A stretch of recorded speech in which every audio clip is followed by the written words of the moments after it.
Look Before You Sleep is the first episode where Rarity gets to be part of the main focus, and it is the second episode for Applejack. At the start of the episode, we see Pegasi putting clouds in place for a major storm and the residents of Ponyville pulling down the loose branches of all the trees.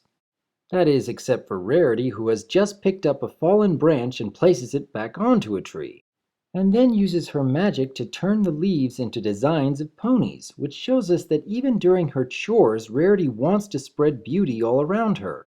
But Applejack pulls the branch back down only a few seconds later and starts lecturing Rarity about the job they're supposed to be doing, which shows us that Applejack has more of a focus on getting the job done rather than taking moments for play. It seems that Rarity had been dawdling with her task for far too long, and now the rains are starting to come down. Immediately worried about her styled mane getting wet, Rarity begins running back and forth looking for some shelter. Applejack suggests that Rarity hunker down beneath a nearby bench, but Rarity now starts worrying about her hooves getting muddy, which makes Applejack think that there's just no pleasing Rarity. And the two of them begin their bickering about each other's differences. And it rather quickly devolves into childish squabbling, right down to the ever-popular does not infinity plus one. I have to wonder whether this is the first time that Applejack and Rarity have ever worked together on anything, because it seems like their differences might very well have kept them at a fair distance from each other. But when lightning strikes nearby, they can at least agree on the fact that they need to find shelter. When Twilight calls out to them from afar, I notice that there are only a couple houses on either side of the library, which seems to make Twilight's home on the outskirts of Ponyville rather than near the center of town. Something I hadn't noticed before. Applejack understandably seems worried about being inside of a tree during a lightning storm. But Twilight reassures her by saying that her home is protected by a magical lightning rod, which makes me rather curious about any other kinds of protections that Twilight has put on her house. When Applejack is about to come inside, Rarity points at her hooves and tells her to go wash off the mud. Now, normally I don't think Applejack would mind this task one bit, but the fact that Rarity is rubbing it in is making Applejack resent the request. With Rarity and Applejack seemingly stuck for the night, Twilight rather excitedly suggests that they have a slumber party, which is something that she's never done before. I also think that this may be the first example of hoof clapping in MLP, which really is adorable. But the thought of spending the entire evening with Applejack is making Rarity rather hesitant. Twilight pulls out a book entitled Slumber 101, All You Ever Wanted to Know About Slumber Parties But Were Afraid to Ask, which is yet another reference that kids wouldn't get. And it's still fun to see just how thrilled Twilight is when she's talking about books. Once Applejack is finished getting the mud off of her hooves, she's rather annoyed when she sees both Rarity and Twilight putting mud on their faces. I have to wonder if Applejack has even heard of a makeover before. When Twilight shows just how excited she is for the evening, Rarity and Applejack are able to come to a ceasefire agreement on the bickering, which doesn't even last more than a few seconds once Applejack wants to seal the deal by spitting on her hoof and expecting Rarity to shake on it. It's interesting to see that both Rarity and Applejack believe that their own mannerisms are perfectly normal but think that the others are fussy or rude.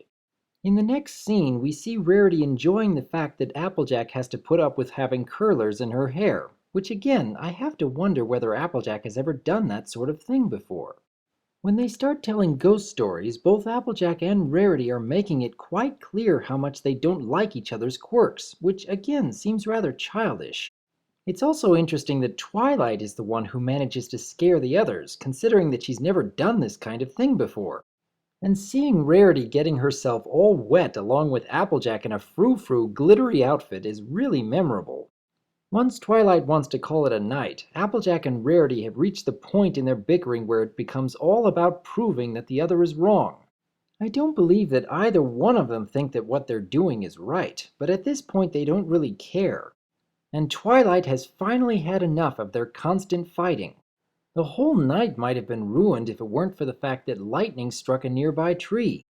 Seeing that the tree is about to fall onto the cottage next door, Applejack throws a rope around it in the hopes of stopping any damage, and ends up causing the tree to fall right into Twilight's house instead. I'm rather curious as to whether Applejack would have made this kind of error in judgment if she hadn't been so hasty to prove Rarity wrong. And Rarity is still so focused on her attention to detail that she immediately begins to put away some of the fallen books rather than deal with the far bigger problem of the tree. Applejack tries to apologize to Twilight, and at first we see Twilight trying to keep herself calm, but she just can't brush this off as being okay. But instead of trying to use her magic to fix the problem, which I'm sure that she could easily come up with something, she actually goes back to her book to find an answer. I get the sense that Twilight has this fixation on finding the solution to every problem in her books. And she becomes so focused on finding an answer that Applejack is unable to snap her out of it. Realizing that she can't fix this on her own, Applejack struggles to put aside all of her hurt feelings and decides to give in. She apologizes to Rarity even though she had worked so hard on trying to prove her wrong. And this is a very defining moment for Applejack, being able to put aside her stubborn nature in order to do the right thing. And Rarity is rather surprised by this turn of events, so much so that she realizes that she'll need to put aside her own stubbornness if they are going to fix anything. And even when Rarity is worried that she might get dirty, Applejack once again is able to calm herself when encouraging Rarity. Rarity is able to use her magic to get the tree out of Twilight's house, but ends up getting rather filthy in the process. And Applejack brings in another good moment when she makes a little humor out of the situation by putting cucumber slices on Rarity's eyes. It is a rather touching moment between them because we saw how hard it was for them to put aside their differences and work together.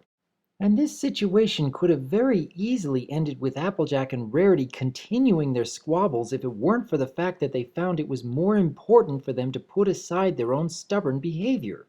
Watching Look Before You Sleep reminds me of how much I enjoy the interactions between Applejack and Rarity. We see more of these two working together during Sisterhood's Social, and it makes me wish that there were other episodes that made these two the main focus. Their polar opposite personalities really work well off of one another. Let us hope that there will be more of their interactions in the future. What are your thoughts about Look Before You Sleep? Do you think that both Applejack and Rarity managed to stay in character the entire time? Or perhaps you think that there were a few alterations to their personas in order to fit the conflict of the episode?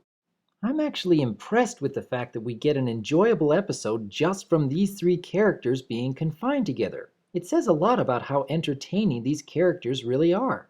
I gotta say, I'm still having a lot of fun watching these old episodes. I keep finding new things to enjoy each time that I watch them.